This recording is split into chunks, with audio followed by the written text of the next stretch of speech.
इसी प्रकार अन्य प्रसंगों को श्रवण करने के लिए महाराज श्री के एकमात्र अधिकृत ऑफिशियल यूट्यूब चैनल को सब्सक्राइब करके बेल आइकन को अवश्य दबा दें।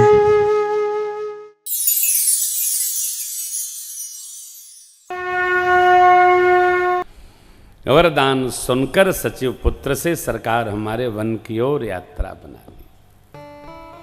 सचिव जी को पूज्य पिताजी ने आज्ञा दी, रथ ले जाइए, राम जी को बिठाइए, वन दिखा के 4 दिन में लाइएगा। बड़ी अम्बा ने जानकी मैया के लिए बहुत समझाया, परंतु माँ ने एक वाक्य कहा, या तो तन या तो प्राण। भगवान समझ गए रहेंगे नहीं, साथ ले लिए। लक्ष्मण जी ने सुना तो लक्ष्मण जी बड़े आवेश में आ गए। ये कैसे संभव है? रात को अभिषेक, प्रातः वनवास, कदापि संभव नहीं, स्वभावजन्य। समझाया प्रभु ने, मैं भी साथ चलूंगा। मेरे सरकार बोले, भरत शत्रुघ्न जी ननिहाल में हैं, पिताजी की स्थिति, आप यहीं रहिए, संहार करिए, कुछ मैं नहीं जानता। मोरे सबुई एक तुम स्वामी, बस हम तो सेवा में रहेंगे। भगवान समझ गए अभी मानेंगे नहीं, कहे जाइए माँ से विदा लाइए। माँ ने कह दिया, तुम्हारे भाग राम बन जाहि, दूसरे हे तो तात कछु नहीं जाइए। राग रोष ईर्षा मोह इससे दूर रहिएगा, मनसा वाचा कर्मणा श्री सीताराम जी की सेवा करिएगा। ध्यान रखिए, लक्ष्मण जी पार्षद हैं, लक्ष्मण जी अंश हैं, मां आह्लादिनी शक्ति सीता मैया भी राम रूप ही हैं। मैं बार बार ये बात रखता हूं, पति पत्नी 2 इकाई नहीं है, ये उपदेश गलत। पति पत्नी एक ही इकाई है। पति शरीर तत्व है, पत्नी उसका आत्म तत्व है। ये 2 मानना बंद करो, इसी से बिखराव है। दोनों एक इकाई है। सदगुरु शिष्य एक इकाई है, पिता पुत्र एक इकाई है, राजा प्रजा एक इकाई है। अलग नहीं, अलग क्या विचार करेंगे? एक इकाई। हम और हमारे साथी लोग, ये एक इकाई है, 2 इकाई नहीं है। ये बजाते उतना है जितना हम कथा मधुरता से गा सके। ये अपने मन से बजाएंगे तो हो ही गई राम कथा। एक इकाई है। परिवार में यह समझना बहुत अनिवार्य है कि हम हैं क्या? एक इकाई। मां और प्रभु एक इकाई है। चले सचिव जी लेकर गुरुदेव को प्रणाम, ब्राह्मण देवताओं को वर्षासन देकर भगवान आगे बढ़े। सिंगवेरपुर के पहले अयोध्या की पूरी प्रजा को लेकर भगवान तमसा तट पर रुके। भगवान ने माया को प्रेरित किया, प्रजा शयन कर गई। रथारूढ़ होकर प्रभु ने कहा, तातश्री सुमंत्र जी से रथ के चिन्ह को मारकर रथ आगे बढ़ाइए। सुमंत्र जी लेकर चले रथ। गंगा जी का तट आया, भगवान उतर कर दंडवत किए। एक बार भाव श्रद्धा से बोलिए, बोलिए गंगा मैया की आशीष पाए। निषाद राज गुह ने सुना तो भगवान का आकर स्वागत किया, राज सिंहासन भेंट किया। प्रभु आपकी कृपा मिली, धन्य धन्य। स्वागत स्वभावगत है। पूरे नगर को आवाहित कर दिया, आइए, अरे हमारे भगवान आ गए, हमारे प्रभु आ गए, हमारे स्वामी आ गए, पधारो पधारो पधारो। पूरा नगर उमड़ पड़ा। प्रभु ने कहा, नहीं, 14 वर्ष हम किसी गांव नगर में प्रवेश नहीं कर सकते, धातु पात्र का स्पर्श नहीं कर सकते, अरे वस्त्र पर शयन भी नहीं कर सकते, तो कहे मालिक, अतः पूज्य पिताजी ने हमें उदासीन व्रत संकल्पित किया है, ऐसी व्यवस्था बनाइए। शीशम के वृक्षों के नीचे कुसा की साथरी बनाई गई। मेरे श्री सीताराम जी यहीं रात्रि विश्राम। प्रातःकाल प्रातः विधि से निवृत्त होकर ठाकुर सुमंत्र जी को बहुत भांति समझाकर श्री अवध के लिए विदा किए। और अपने प्रभु भक्ति का तट, गंगा मैया का पावन तट, वहां पार उतरने के लिए तीर्थराज प्रयाग की ओर जाने के लिए पहुंचे। भगवान का एक बड़ा पुराना भगत, नटखट भगत भगवान की प्रतीक्षा कर रहा है। भगवान ने जाकर वहां उनसे नाव मांगी। केवट तो वैसे विचित्र हैं, मना कर दिए। मांगी ना न केवटवाना कही तुम्हार मरम मेरा मांगी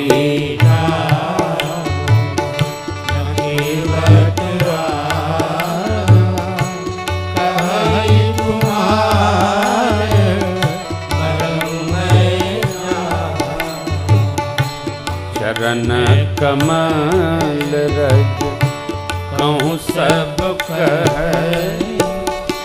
मानुष करनी मूर्ख छुआ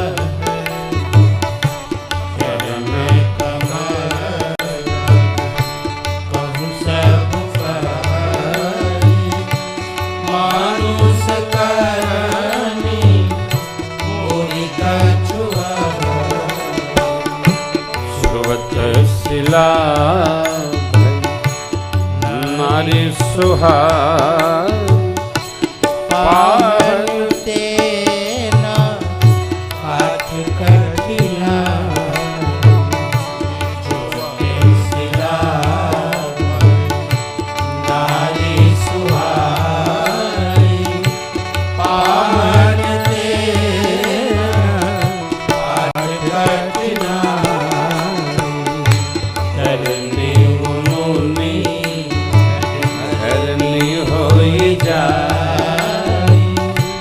बाट पर मोरे नाव उड़ा करनी वो मोनी होई जाए बाट पर मोरे नाव उड़ा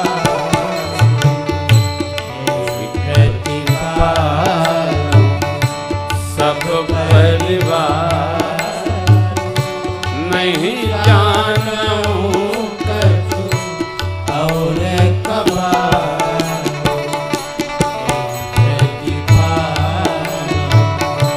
सब परिवार नहीं जानूं कछु और कबार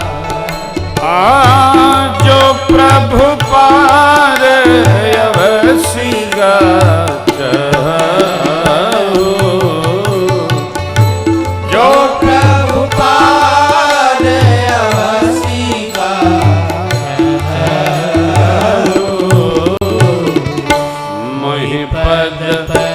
पदुम पखारन कहो मही पद पदुम पखारन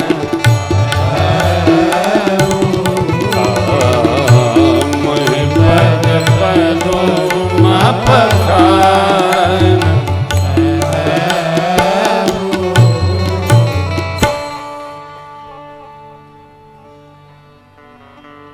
मांगी नाव केवट जी नहीं आए।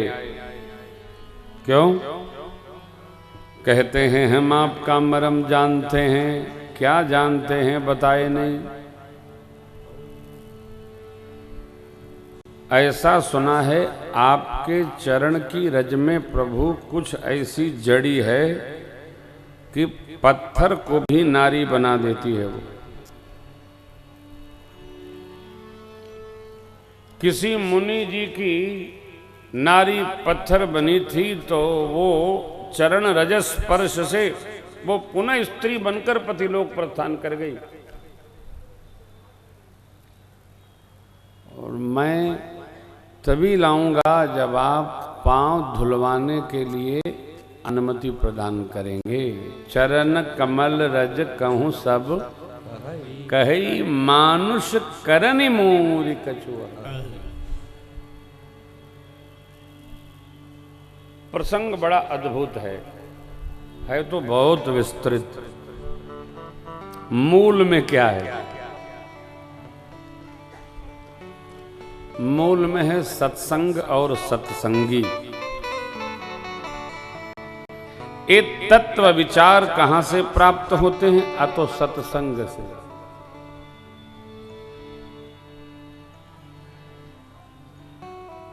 लक्ष्मण जी महाराज ने रात्रि में निषाद राज गुह को राम प्रभु की महिमा सुनाई थी।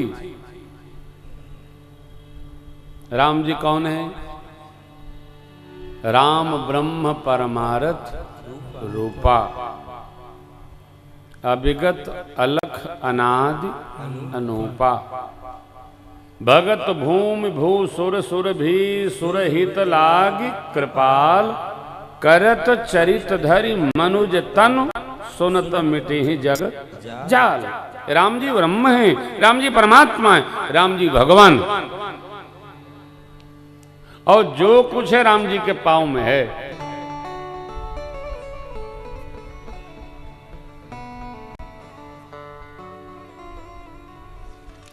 श्रद्धा का बस पता चल जाए।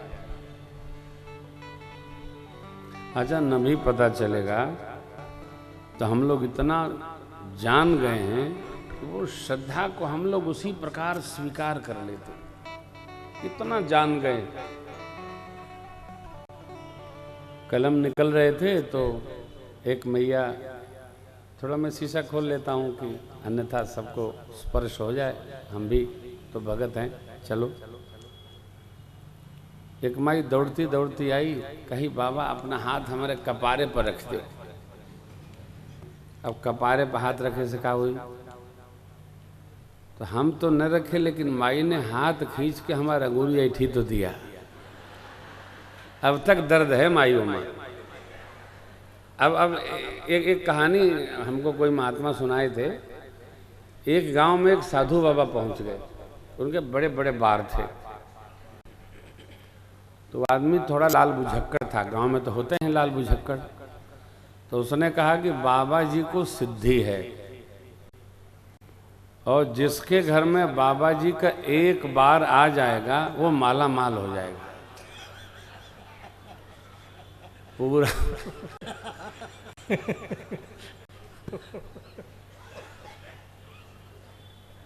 बाबा जी भागने लगे और लोग बाहर। ऐसी श्रद्धा न रखिए, श्रद्धा शास्त्रीय रखिए। मेरी आप सबसे प्रार्थना है। एक तो देखिए, कहीं भी तीर्थ पे जाइए ना तो पंक्तिबद्ध होने की आदत डालिए। ये सीखने लायक है। आए दिन भगदड़ मचती है, धुसम धुसम। पंक्ति में तो हम खड़े नहीं होते। हमारी ये मान्यता है कि पंक्ति में खड़े होंगे तो देर हो जाएगी, और कैसो घुस जाएंगे तो जल्दी निपट लेंगे। नहीं नहीं, ठीक नहीं है। छोटा सा टापू है मॉरिशस, हम कथा करने जा रहे थे पोर्ट लुइस। 3 किलोमीटर का जाम लगा था और 12-13 मिनट में जाम समाप्त हो गया। क्यों? कोई अपनी गाड़ी को अगल से बगल नहीं लगाया, सब पंक्ति में खड़े थे। यहां तो मौका नहीं मिलता ना, तो ऊपरिया लोग फान ही जाएं। इतनी हम शीघ्रता में हैं, हमको ये नहीं लगता है कि हमको चोट लगेगी, क्या होगा। तो भक्ति पथ में हम लोग आए हैं। यहाँ से भी जाते हैं ना, तो थोड़ा जाते समय आते समय सबका ख्याल करते हुए और पंक्तिबद्ध होकर व्यवस्थित रूप से निकलना चाहिए। हमारे लिए भी अच्छा है, औरों के लिए भी अच्छा है। सहजता है।